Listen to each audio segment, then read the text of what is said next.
gbnews.com/you'll say. Of course, you can reach us on X at GBNews. Now it's time for your news bulletin with Katie Bowen.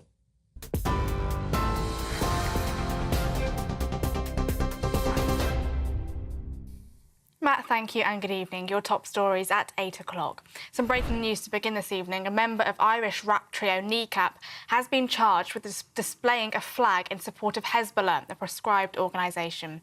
27-year-old Liam O'Hannah of Belfast is due to appear at Westminster Magistrates Court on Wednesday the 18th of June. Officers from the Metropolitan Police's Counter-Terrorism Command were made aware of a video allegedly recorded at a Kneecap gig on the 21st of November at the O2 Forum in Kentish Town, London. An investigation was carried out which led the Crown Prosecution Service to authorise that charge. We'll bring you more on that story as we have it. Elsewhere, a fresh row has broken out in the White House this evening over allegations of genocide in South Africa as US President Donald Trump hosted South African President Cyril Ramaphosa.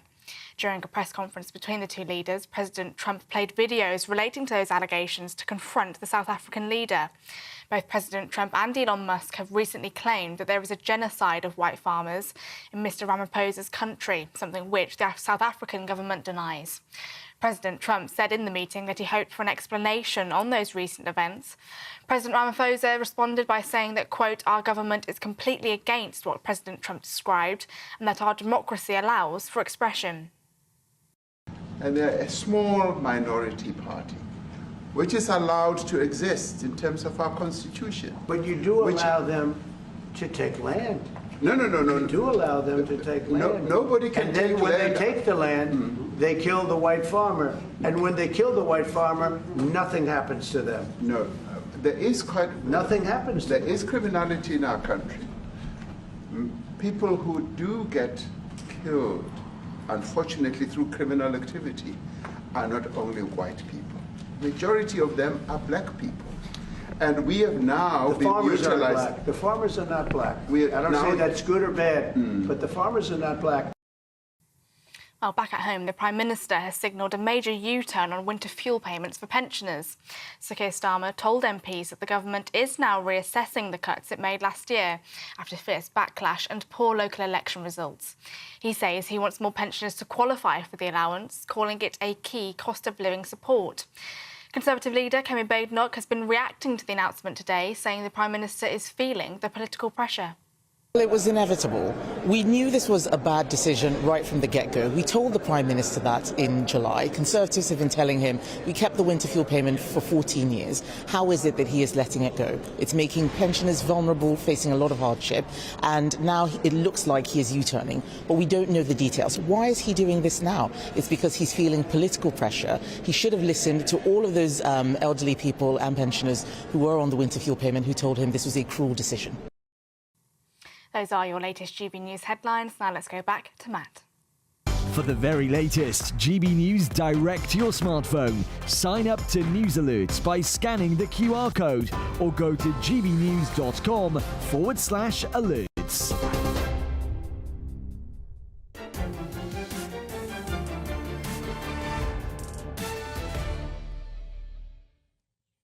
Welcome back to State of the Nation tonight on GB News with me, Matt Goodwin. Now, I've said it before and I'll say it again. US Vice President J.D. Vance was right when he said this earlier this year.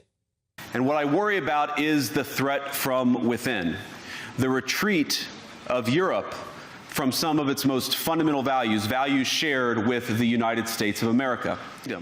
In Britain and across Europe, free speech, I fear, is in retreat. And now, in light of yesterday's brutal rejection of Lucy Connolly's appeal of her 31-month sentence, I don't know about you, I found that absolutely outrageous. Even Boris Johnson has warned that the UK is now fast becoming a police state. And today I wanted to explain why I think this is no exaggeration. There's no denying that Southport was a watershed moment in the history of our country. Not only did we see the likes of Lucy Connolly being handed prison sentences for things that they wrote on social media in the privacy of their own home, being given prison sentences longer even than some members of the Pakistani Muslim rape gangs. But we even saw the national newspaper columnist Alison Pearson being paid a visit by the police and having a non-crime hate incident recorded against her, not to mention those two parents who were arrested by 6 police officers after complaining about their local school in a WhatsApp group. Indeed, this revelation has opened up an entire scandal. One analysis has shown that the 43 police forces in England and Wales have between them recorded more than 133,000 of these non-crime hate incidents since they were introduced in 2014. And just a reminder, those are things where if you perceive somebody to be offensive, you can have one of these non-crime hate incidents recorded against them despite not having to provide any evidence. But the threat to free speech doesn't end with those Orwellian measures. The Labour government, as I've warned before, is currently working on a crude and tight definition of Islamophobia that could also pose a serious threat to free speech. Indeed, an earlier iteration of that definition specifically mentioned talking about the rape gangs as an example of Islamophobia. Just to give you some kind of idea about how this Labour government feels about free speech, remember, one of the first things it did upon entering power was to try and stop the previous government's free speech law for our universities. Now, the real question, of course, is in what kind of country does this make any sense at all? In what kind of country is a mother and wife like Lucy Connolly put in prison for nearly 3 years? The answer is a country that has completely lost its way, that has forgotten that its foundations are free speech, free expression, and individual liberty. At least those are the things that I associate with these islands. Now, there may come a point where we have to rely even on America to keep the pressure on this government to maintain the principle of free speech.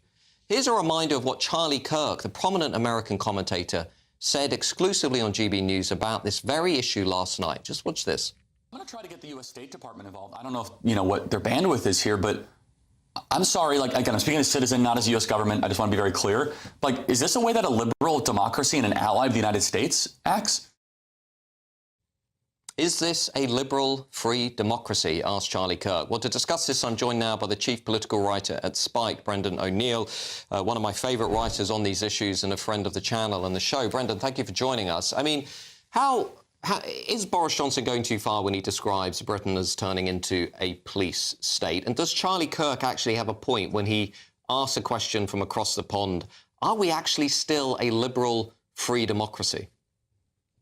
No, I don't think Boris is going too far. We are becoming a police state. We are becoming a tyrannical country. The government is behaving like the Stasi used to behave in East Germany in the 1970s and the 1980s, by which I mean it's listening in on people's conversations, it's spying on what they say online or to each other, and it's arresting people for what they say, and it's imprisoning people for what they say. When you put someone in jail for 31 months for something they wrote in the heat of the moment and later deleted, that is the act of a tyrannical government. There is no question. I mean, the Lucy Connolly case I found particularly chilling, not only because of the length of the sentence, not only because she's had her appeal denied, not only because she had a request for temporary leave to see her 12-year-old daughter denied, but the fact that the judge also did not take into account the fact that she had only a short while before the Southport atrocities lost her own child and therefore struggled to process the atrocities and those mitigating factors that we saw the Sentencing Council falling over itself to point to when it comes to racial, sexual and gender minorities seemingly didn't count in the case of Lucy Connolly. The thing that's striking about the Lucy Connolly case is that it's not only extremely authoritarian, but it is also just cruel. The modern era, we're supposed to have moved on from cruel and unusual punishments for crimes. You're not supposed to do that anymore. This is a cruel and unusual punishment that has been inflicted on this woman for something she said, for words that she expressed, for an idea she expressed, which we can all agree it was not a very nice idea, of course, but it was words. It's cruel and unusual in the sense that the sentence is so long. Her appeal has been brutally rejected. She hasn't been allowed to come out to see her daughter. This is a punishment of an extraordinary variety. And if you look at what the judge said during the case, he was making political points. He was talking about the virtue of diversity and why modern Britain's diversity is so important. So this is like, it feels like she's a political prisoner, that she's been punished not just for committing a crime, but for going against the political grain. And modern liberal democracies are not supposed to do that. What's the way back here for this country, Brendan? I mean, you look at the things that are going on with this Labour government and just how authoritarian it is. It's called to expand the use of non-crime hate incidents, as we've discussed. It's rapidly expanding these terms like Islamophobia. Keir Starmer's favourite concept, of course, being far right, trying to expand the use of that to stigmatise opposition to things like mass migration. There is a war of words. Is there not going on in this country that is being used to, in subtle but powerful ways, try and control the parameters of the national conversation? That's exactly what's happening. They are policing the parameters of acceptable thought. And if you step outside of them, or if you say something they find unacceptable, they will punish you. And they use words like phobia, Islamophobia or transphobia, to curtail what people can think and what people can say, and to demonize us if we say the wrong things. But, you know, there's also, as you will be aware, Matt, there's the two-tier problem. Let's not forget when that gang of men drove through Finchley Road in North London shouting out, "Bring out your Jewish daughters, we will rape them." Or when an imam, 2 weeks after 7th of October, an imam in Redbridge gave a sermon in which he said, "Ruin the Jews' houses, destroy the Jews' homes." No charges was brought in either of those cases. And yet Lucy Connolly is rotting in a jail cell for something she wrote online about immigrant hotels. So we have a severe problem of a two-tier morality system, and chipping away at that is going to be the first step, I think, to getting back to normalcy. Yeah, now we're also potentially on the cusp of quite a dramatic political change in this country. Look at the polling this week, and we're going to come on to this later in the show. We are seeing something pretty historic. It could be that this country is on the cusp of an entirely new government after the next election that of the kind we've not seen before. What would you be advising a future government, perhaps outside of the establishment, to do when it comes to this issue of free speech? Because I was listening to, you know, Kemi Badenoch talking about non-crime hate incidents, we need to reform them. And I was sat there thinking, well, why don't we just abolish them? Let's just get rid of them. I've looked at Tony Blair's legacy, the use of, you know, hate laws. We've had laws for decades to control things like direct calls for violence. Well, why don't we just get rid of these hate laws? I mean, is there actually now opening up an opportunity to do something quite fundamental in the arena of protecting free speech? There really is, I think, and that's the important thing to do. It's not enough to say, get rid of this law, get rid of that law. We have to make a far more positive defense of freedom of speech. We've got such a proud history in this country of fighting for freedom of speech. The modern ideal of freedom of speech was essentially born in Britain. You know, you go back to John Milton in the 1640s, or John Stuart Mill in the 1840s. These are people who defined the modern idea of freedom of speech, the liberty to utter, as John Milton called it, the right of people to think freely and to speak freely without being interfered with by the state. We've lost sight of that. And now we have J.D. Vance quite rightly telling us that Britain is no longer a free country. That should make us feel ashamed. We've got a proud liberal tradition, and resuscitating that is so important. Well, indeed, and I completely agree with you on that. Thank you to Brendan O'Neill, who has been consistent in calling out this erosion of our free speech. With me now to discuss this in a bit more depth is my panel, former Reform UK press spokesperson Gawain Towler and journalist and broadcaster Zoe Grunewald. Zoe, if I could begin with you.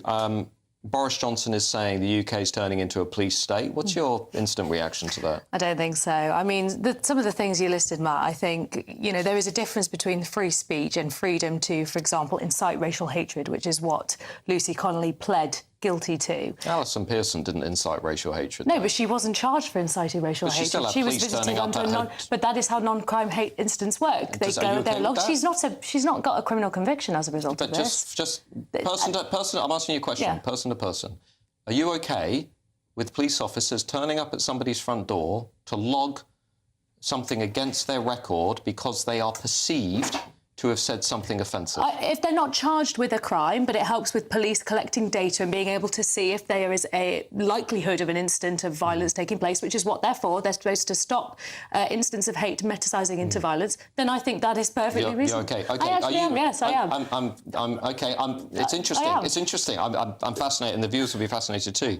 Are you okay with 6 police officers arresting 2 parents for complaining about a local school in their WhatsApp I don't group? know the specifics of that case, but if it, as you say, no, that sounds quite extreme. But listen, I think the police should be able to collect data. If I left this show tonight and somebody out there perceived that Matt Goodwin said something offensive, and 2 police officers came to my house tonight and said, "I'm sorry, Mr. Goodwin, we're going to record a non-crime hate incident against you," you'd be okay with that? Well, it depends what you said. It depends on the context, I'll give you an right? example. Maybe I say we should end all mass uncontrolled immigration. Well, I think you do say those sort of things, don't you? Has anyone turned up at your door? But would you... No, obviously, but this is not... Look, it is relative. You said they can turn up without evidence. That's obviously not true. That's true. You do not need to submit evidence for a non-crime hate incident. But when they get there, they will then decide whether there is an incident to be logged. It doesn't... it's not... But you're not getting charged with anything, Matt. You're acting as if the police are coming and they're arresting people and they're climbing down, they're silencing them. That isn't the case. Okay. This is a way of the police being able to collect data so they can stop things. Which by the way, they said they're not analysing. On that very point, the police don't. Oh, no, literally don't. I would make that point as well. 130,000 cases of non-crime hate incidents in order, as you say, so they can plot in a sort of future crime sense who might go rogue in the future. What about this? And yet they don't actually do any work with the data, so the data is pointless. But what about the principle? The only thing that comes out of the process of non-crime hate incidents is the chilling of free speech. That is the only thing, because they don't do what it's for. If they did, maybe some justification for it. Personally, I don't think there is, but there may be, under their own terms. But they don't. Gawain, let me ask you the same question that I asked Zoe. Has Boris gone too far in saying we are a police state, though? I do not think we're a police state, but I do think that one of the great drivers for the dissatisfaction is a feeling of two-tier justice, of a feeling of unfairness. And what does two-tier justice actually mean? A feeling of unfairness. And that is when you have Councillor Ricky Jones calling for people to have their throats slashed, and he hasn't appeared in court yet, and Lucy Connolly's still banged up and not allowed to see her kids. Having apologised, no mitigation for the fact of the death of her own child, and that obviously the feeling for the parents of the children who were murdered in Southport. Nothing mitigating. And she is being held, I think, almost out of embarrassment. Yeah. Embarrassment for how badly they behave. OK, well, thank you to my panel for now. They will try and chill some people's speech. Some of us will keep on going. After the break, our government, meanwhile, has been forced today to sensationally U-turn on its reviled winter fuel policy. Hurrah! But is it too little, too late? I'm going to be speaking to the shadow DWP Minister Danny Kruger MP after the break in just a couple of minutes.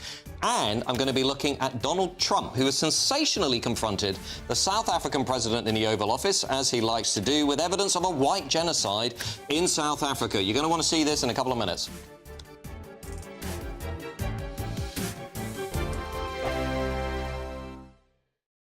Westminster's full of talk, but out here, it's the real world. Am I allowed to talk then? No, that's it. This is where it matters, real people and real lives.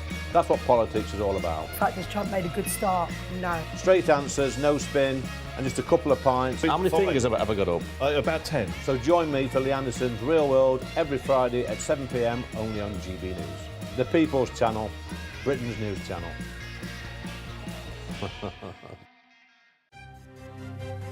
GB News Breakfast, every day from 6 a.m.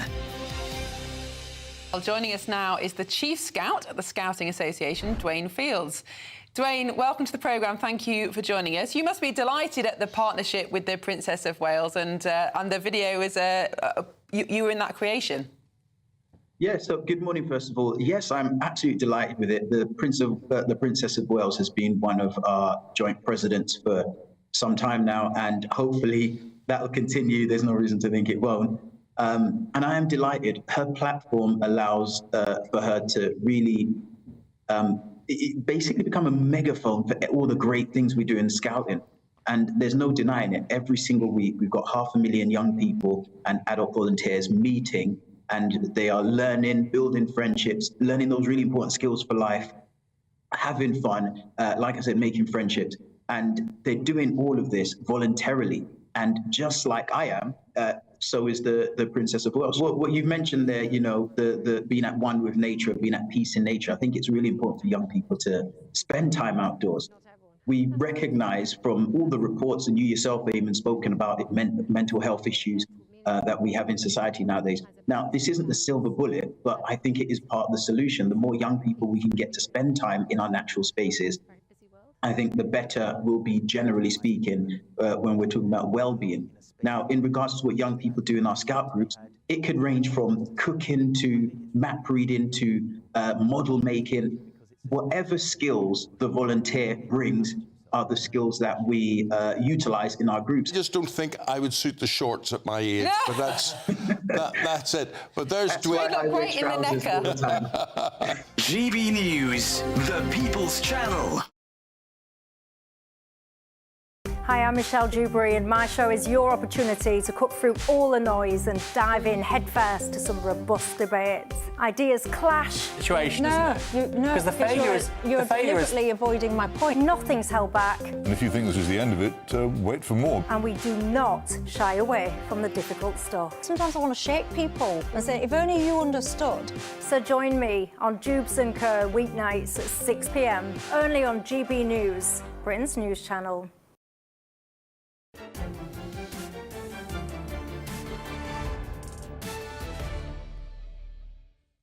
Welcome back to State of the Nation tonight with me, Matt Goodwin, on GB News. Now, earlier today, you might have seen this, Sir Keir Starmer did what many were expecting. He U-turned. Recognise that people are still feeling the pressure of the cost of living crisis, including pensioners. And as the economy improves, we want to make sure people feel those improvements in their days as their lives go forward.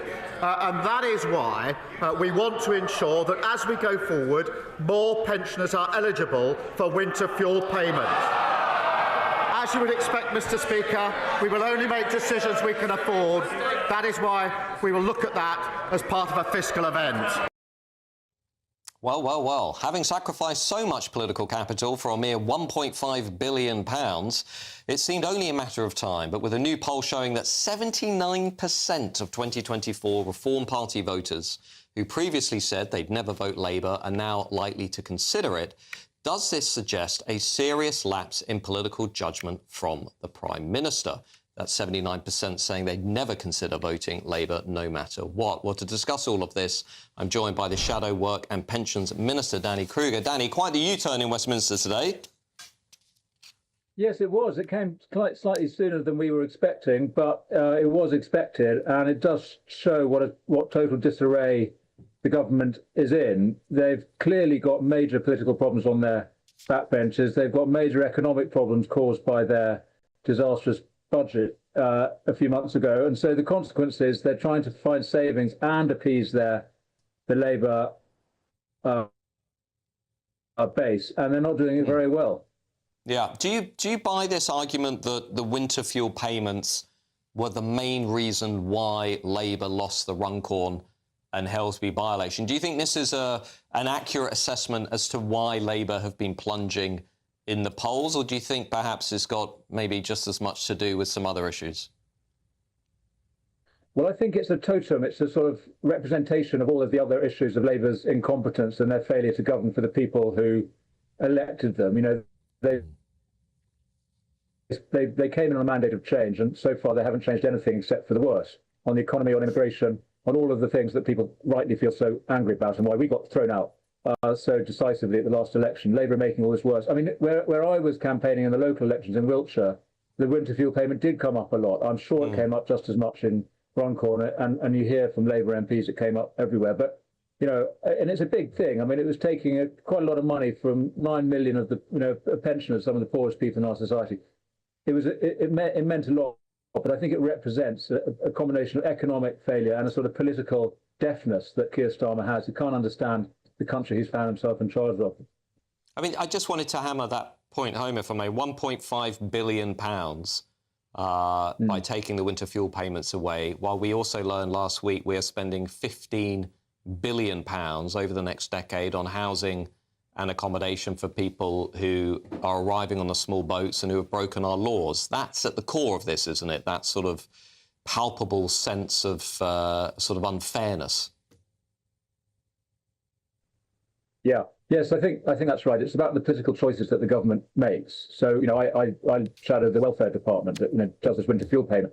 They're also spending £150 billion a year on benefits for working age people, a lot on long-term sickness benefits. That's 3 times our defence budget. That's a priority choice that the government is making. And yes, you're absolutely right. They are pouring money into a broken welfare system. They're not reforming properly. They're just trying to make a few easy cuts, frankly, at the expense of the most vulnerable people. Yeah. Well, absolutely. Thank you, Danny. Thank you, Danny Kruger, MP. We're just losing you there on the connection, but the numbers that you've been throwing out are absolutely mind-blowing. 150 billion on welfare for out-of-work adults. Let's just quickly move to America briefly, because I did promise to bring you up to speed with what on earth has happened in the Oval Office today, and it is quite a scene. President Trump has confronted South African President Cyril Ramaphosa with what he described as shocking evidence of anti-white racism and white genocide in South Africa. Just watch this clip. These are articles over the last few days. Death of people. Death, death, death. Horrible death. Death. I don't know. To pick anyone, white South Africans are fleeing because of the violence and racist laws. And this is all, I mean, I'll give these to you. So when you say, what would I like to do? I don't know what to do. Look at this. White South African couples say that they were attacked violently. President Trump, when will you go and see for yourself if it is? Well, I could do that. Look, here's burial sites all over the place. These are all white farmers that are being buried. Wow. Well, following the video, President Trump went on to demand an explanation from Ramaphosa. Well, let's now hear the thoughts on those incredible scenes from my panel, Gawain Towler and Zoe Gunveld. Gawain, from a communications perspective, of which you've got lots of experience, what on earth are you going to do if you are the South African leader there, getting an absolute rhetorical pummeling from President Trump? It does seem like the Oval Office is becoming the world's greatest bully pulpit, honestly. Anybody with a slightly iffy record turning up in Washington must be thinking about that moment when he's sitting with Trump in front of the cameras as a thing of horror. Look, it is sadly a fact that South Africa, under the current regime, and for quite a long while now, has had laws that are distinctly and clearly racist. They have used the opportunity to drive out white South African farmers.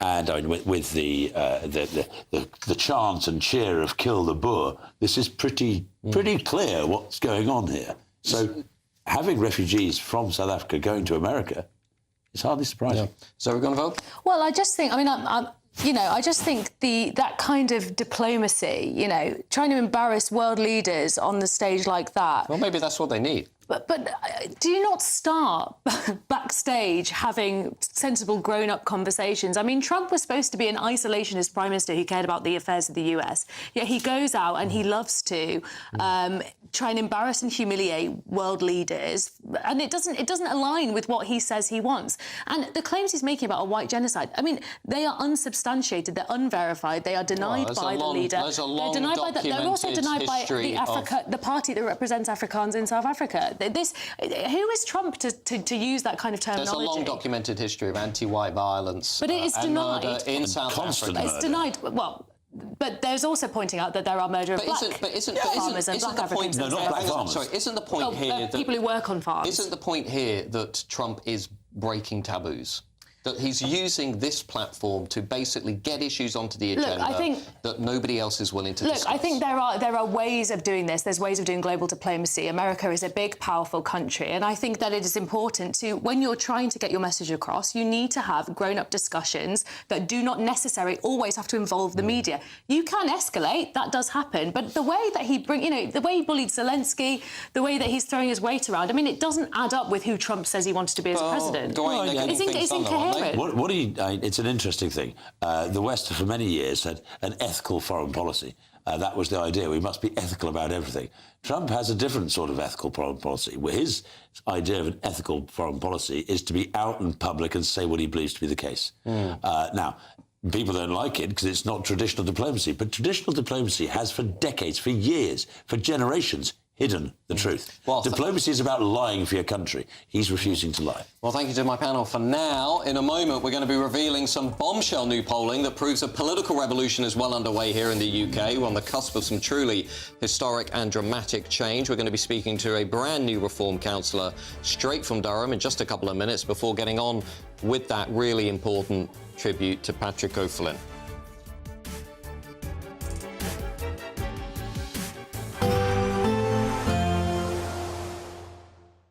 Dinner under the stars tonight? That reminds me of our travel insurance. You mean all clear skies? All Clear Travel Insurance sponsors GB News Travel Destinations forecast.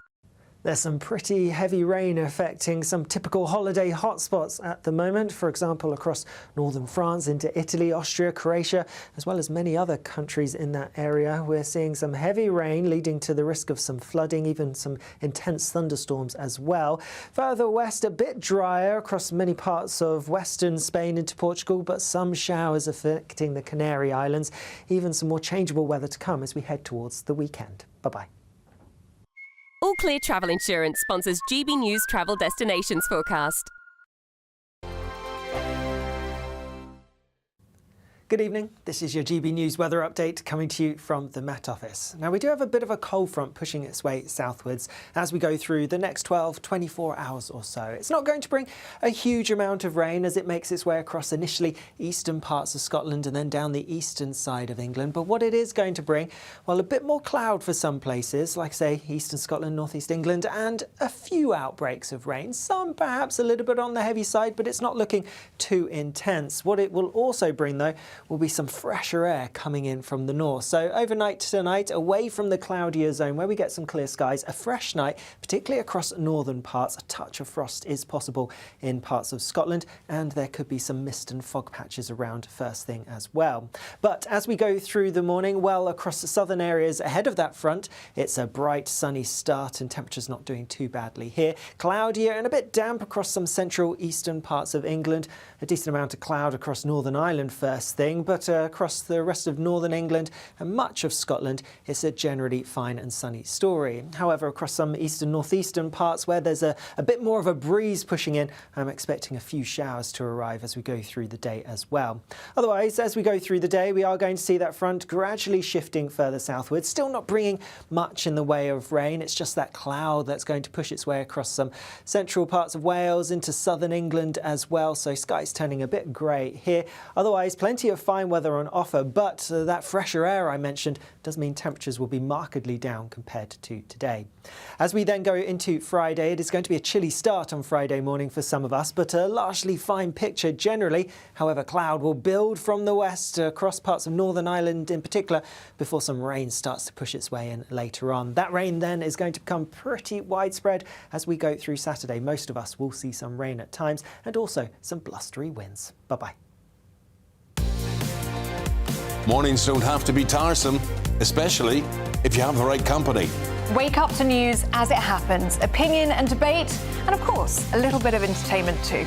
Because when the kettle's on, we're on. That's Breakfast on GB News, a show worth waking up for. Every morning from 6 a.m. Only on the People's Channel, Britain's news channel. We'll spread the news, you spread the word. From the school run to the home run, watch a new show for all of Britain. He can say whatever he wants. A straight-talking show where all voices are heard. And, you know, when are we going to stop talking about smashing the gangs and actually do it? With the stories that matter from every part of our country. There's a bit of a crash landing there for your Chancellor. Bold, fearless and standing up for you. That's me, Martin Daubney, 3 p.m. till 6 p.m, weekdays, here only on GB News. The People's Channel, Britain's news channel.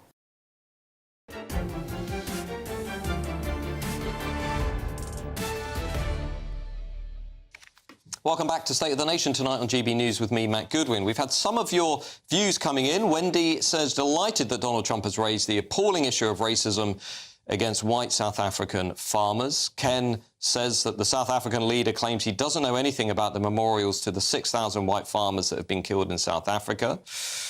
Next, we will hear that he has had them demolished. Pensions, Alison says 9 million pensioners. Labour only got 9 million votes in total. I know many weren't Labour voters, but it kind of puts the numbers in perspective indeed. Well, moving on. Over the last 24 hours or so, we have seen some truly bombshell new polling data that truly reveals a political revolution in this country is well and truly on the way. More in Common's latest poll has Nigel Farage and Reform UK at 30% of the national vote, while another poll from yesterday put the Tories in 4th place behind the Lib Dems. Really dismal numbers for Kemi Badenoch there. But in what is perhaps even worse news for Kemi Badenoch, Betfair has a mere 12% likelihood that she will remain leader of the Conservative Party until the next general election. Well, Reform UK's electoral success has continued today with the party electing its cabinet in Durham Council, and I'm joined now by Reform UK councillor Jo Quinn. Jo, give us a sense. What's the mood on the ground up there? Positive. I think people are really ready for change, and there is a positive outlook, and that's from everybody. That's from staff, that's from residents, that's from obviously members are really excited and positive. But yeah, that would be my one-word answer, would be positive. Jo, just before I throw you maybe some questions about the challenges that are going to face Reform now that it's entrenched in local government, can I just ask, we've just been hearing about how the winter fuel payment was a big reason that people abandoned Labour and some of them turned to Reform. What were you picking up on the doorstep when you were campaigning? I come from a very deprived area. The winter fuel allowance was an absolute lifeline for a lot of people. Obviously, not everybody should have got the winter fuel allowance. I don't think there's any denying that, but the threshold that they put it at was so low, it was scandalous. OK, so it was a big issue up there locally. Now, what about this criticism that's being directed towards Reform that, look, it doesn't really have much experience of government, doesn't really know what it's doing when it comes to managing local budgets and doing those sorts of things? A lot of the people being elected are politically inexperienced or indeed quite young like yourself, Jo. I mean, what do you say to those critics?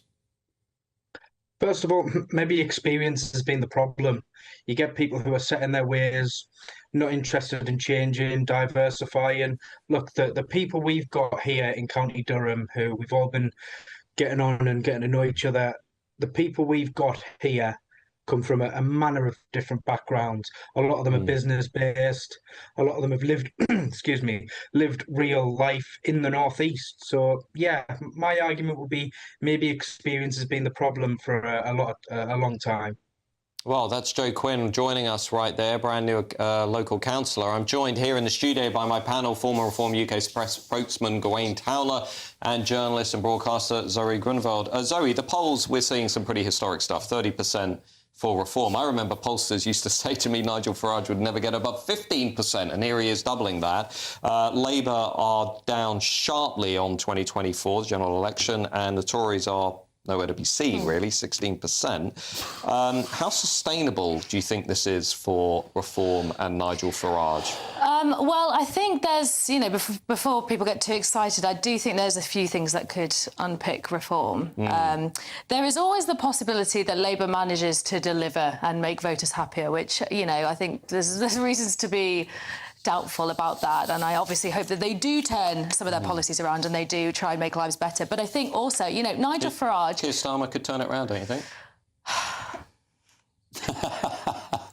Let's hope so. But I think Nigel Farage has a habit of winding people up the wrong way. We've already seen the row with Rupert Lowe, quite a big spat, and I think that tells you something about the sort of tensions that could unfurl in the Reform Party. Okay. Now we have more ambitious councillors, people, new mayors for the Reform Party. These are all people who have their own political ambitions, and I think when you're trying to manage a party that is steered so solidly at the centre by Nigel Farage, who has this kind of iron grip, that's when people who have ambitions might start to get a little bit antsy, and you might see some discord breaking out. But having said that, let me just throw this at you. You look at all the fundamental issues that are driving Reform. Borders are broken, legal migration is completely through the roof, shoplifting, petty crimes being mainstream. There's a sense of unfairness that we've always talked about on this show, that basically people who break our laws are being given more than the people from these islands who uphold our laws.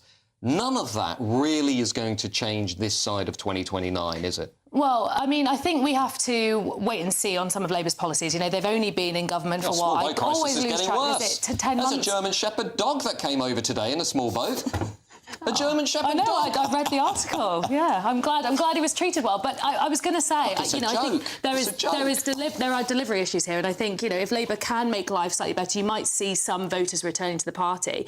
But I do think the broader issue for a lot of people voting Reform is that they are fed up with politicians and they want to vote for a protest party. And I think only if you can really change people's lives can you bring people back to the incumbent. And I'm worried that Labour's policies aren't radical enough to do that.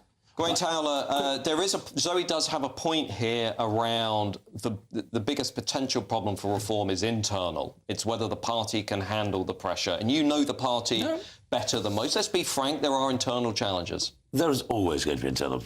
All parties have them. I seem to remember that Blair and Brown had a famously delicious relationship. No, of course. But I think what you're going to see, if you think of what happened to Meloni in Italy, the reason why she got to where she is because she won. The Brothers of Italy won some councils, and they delivered. And everybody expected them to blow up, and they didn't. And if you talk to the people who've been elected across the country for reform, they absolutely relish the scrutiny. Because if we have the pretence that we want to be the government of this country, we have to show we can do it. And that, I'm serious, in that the idea... When did you last see Westminster journalists be interested in a local council? You didn't, because they're all hoping for reform to fall. But the reform councillors, like Joe there, are looking forward to it. But Come and look. the test will be whether they can deliver with, their efficiency savings when local councils are already cash-strapped. They have fundamental existential issues. And that's why you need to have them. Can I just ask a brief question? Keir Starmer has said he now views Nigel Farage, not Kemi Badenoch, as his main opponent, and he was giving a talk to the Labour Parliamentary Party, to Labour MPs this week in the House of Commons, where he said, reportedly, reform is the main challenge to Labour, not the Tories. But there's a risk in that, isn't there, for Starmer? I mean, he himself is playing up the reform threat. Absolutely. And, there are some policies that Labour have implemented or are trying to implement that I would say are more aligned to their core votes. You've got things like nationalising the railways, you've got, bringing down NHS waiting lists, you've got the Employment Rights Bill, you've got the deal with the EU this week. They tend to underplay those and talk much more loudly about the sort of things that Nigel Farage and the Reform Party are interested, like immigration. And the worry is, if you increase the salience of that issue, people worry about it more and you drive voters into the arms of reform. Don't talk about things that are actually happening in the country, like record immigration, but it's not just immigration, is it? Because there are living conditions as well. There are things that you can do to make people's lives better. Yes, don't just revolve around immigration. By cutting the cost of energy. Stopping net zero. That will improve everything across the board. Indeed. Let's pause. Investing renewables. Let's pause the debate for now. Thank you to our panel. Now, after the break, we're going to be remembering the Brexit titan and State of the Nation regular, our friend Patrick O'Flynn, who sadly died yesterday. Do come back in a couple of minutes. We just want to talk about Patrick's legacy.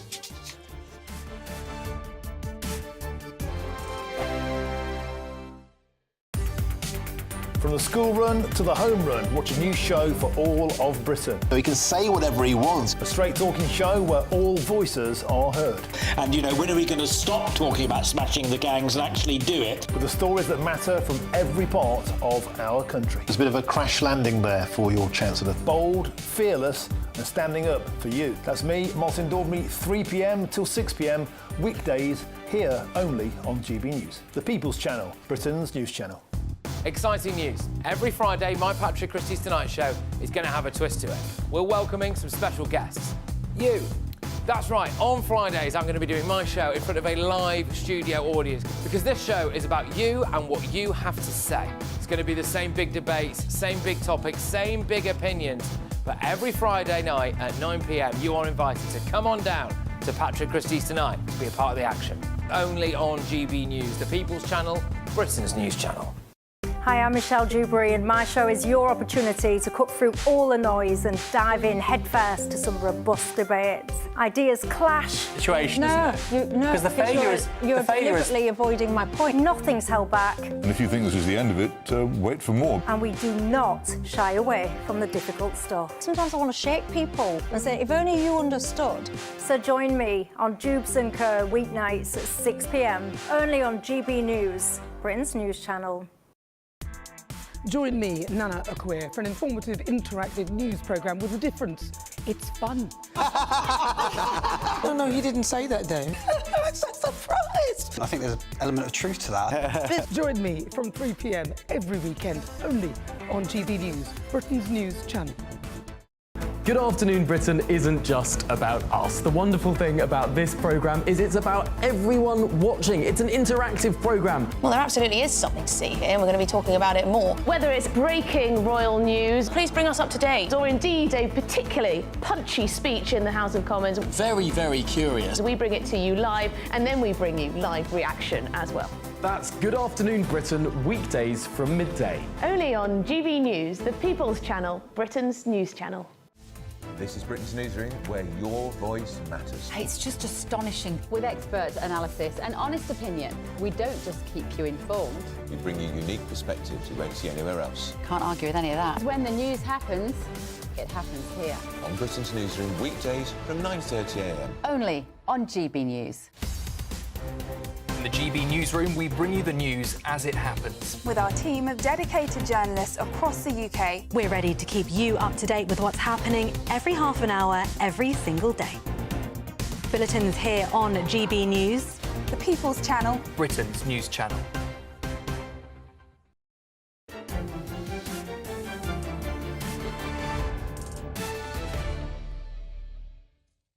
Welcome back to State of the Nation tonight on GB News with me, Matt Goodwin. Now, yesterday, the sad news broke that veteran journalist and former member of the European Parliament, Patrick O'Flynn, sadly passed away.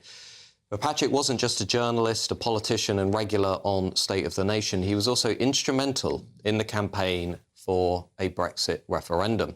When Patrick was at the Express, he was pushing for the idea of the referendum on EU membership. Indeed, many would argue it was his idea. Well, for this evening's final segment, we wanted to remember Patrick. So first of all, I'm joined now by Suzanne Evans, journalist and former UK Independence Party politician. Suzanne, thank you for joining us this evening. Could we just start with your initial reaction to the news and, of course, your thoughts about Patrick's legacy, not just in politics, but perhaps as a friend, because, of course, you were both very close. Yeah, I've known Patrick for 12 years. When I joined UKIP in 2013, it was round about the same time that Patrick announced that he was going to be standing for the European Parliament as a UKIP MEP. Very, very brave move. He was then political editor at the Daily Express. And I think living in a world where most journalists were very much opposed to the idea of Brexit. And yet, of course, Patrick had the courage of his convictions to stand out from that crowd and say that he was not only actively supporting Brexit, but he was going to devote himself to trying to campaign for it as a member of the European Parliament for UKIP. So I met him. I remember actually the very first time I saw him speak was at a meeting when he made that announcement. And I was just completely overawed by this incredible man who had such courage of his convictions, who spoke so beautifully, who articulated the Brexit argument so well. And I remember going up to him after his speech, behaving a little bit like a bit of a fangirl and saying, "Oh, hi, I'm Suzanne. I've just joined UKIP. It was lovely to meet you. I think that was fantastic. It's so lovely to hear you speak." And how little unbeknownst to me, we were to become firm friends for such a long time. It was really Patrick that put me in the spotlight in UKIP, as it were, and I eventually became deputy chair. He said to Nigel Farage, "I really think you ought to get Suzanne on board," and together they made me community spokesman. Yeah. So I owe quite a lot to Patrick. It's completely devastating, to sit and watch the news. It's both wonderful to see the tributes to him, and there are so many. I think Absolutely. The fact he's had tributes from people like Kemi Badenoch, Boris Johnson, Robert Jenrick, Suella Braverman, and of course Richard Tice, and the Speaker of the House of Commons in Parliament today was wonderful. But at the same time, to see his face with those words that he's died is absolutely heartbreaking, and my heart absolutely goes out to his family. I remember that afternoon when Patrick announced that he was going to run for the UK Independence Party, and it broke on social media. It's a very brave thing to break with the herd, to break with the media pack. And I also remember, my book on UKIP in the early 2000s. Patrick was one of the people who really did give up his time, was always very generous with his time. I've invited him to many things over the last decade, was always there, contributing to discussion. And I think the one thing about Patrick that stuck out for me was he really understood why millions of people in this country feel so disconnected from the establishment. He really had his finger on the pulse of this country. He absolutely did. He really was always so good at sensing the mood of the public. And, you know, as I say, to be a lobby journalist for 20 years, as Patrick was, we all know that lobby journalists are a gang, really. They all work together. There's very often a consensus of opinion on the issues of the day, but not Patrick. And he garnered huge respect because of that he was prepared to go against the grain. And there's absolutely no doubt that he was a major figure in the Brexit campaign, both before and after the EU referendum campaign. You alluded it in your introduction, Matthew. He was, I think, one of the major people who pushed for the Daily Express to become the first pro-Brexit newspaper. He was instrumental, I think, in helping to get a donation for UKIP in the 2015 general election campaign, a very big donation of over £1 million from the proprietor Richard Desmond. And well, he was just such a good journalist as well, such a good journalist. Thank you, Suzanne Evans. I really don't want to have to cut you off, but we have Gawain Towler in the studio here who would also just like to offer some of his reflections about Patrick O'Flynn. And, of course, you knew Patrick for many, many years. Well, no, he was my boss, but he was the first national journalist to phone me up as a press officer for UKIP. I spent months fighting to get any coverage. And then one day this chap phoned me up and said, "What do you think?" I said, "Hold on. This is the political editor of a national newspaper who's actually asking my opinion." This is 2005. And yes, as Suzanne mentioned there, he is the man that persuaded Richard Desmond to turn, in 2010, to turn the Express into a paper that campaigned for better off out. It wasn't Brexit in those days. That was a word that came in 2016 afterwards. Better off out.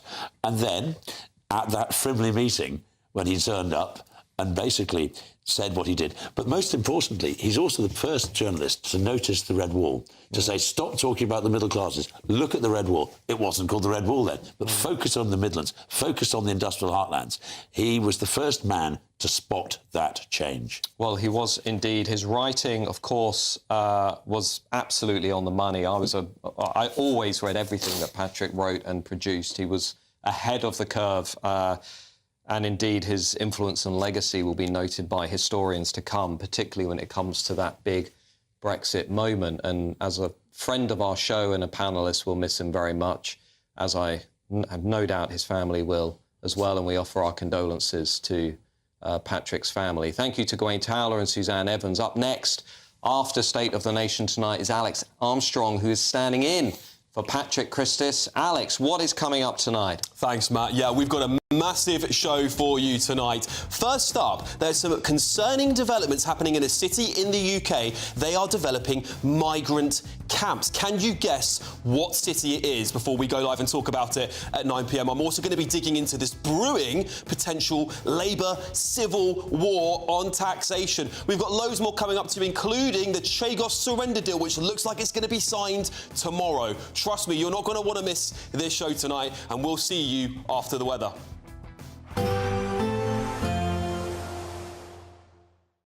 Expect a warm front, moving from the kitchen right through to the rest of the house. Boxed Boilers, sponsors of weather on GB News.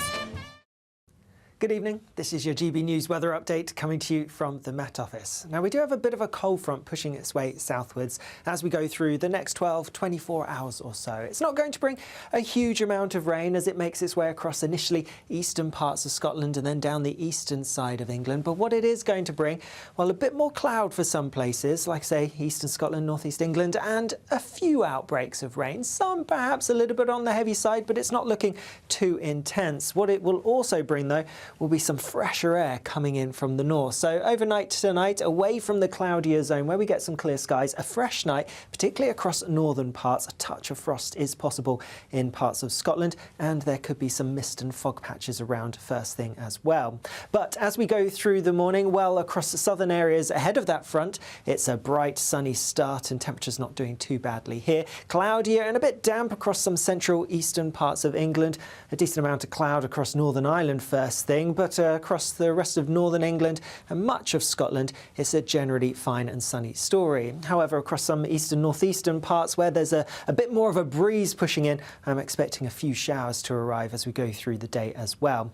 Otherwise, as we go through the day, we are going to see that front gradually shifting further southwards, still not bringing much in the way of rain. It's just that cloud that's going to push its way across some central parts of Wales into southern England as well, so skies turning a bit grey here.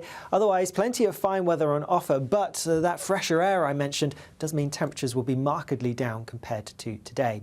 As we then go into Friday, it is going to be a chilly start on Friday morning for some of us, but a largely fine picture generally. However, cloud will build from the west across parts of Northern Ireland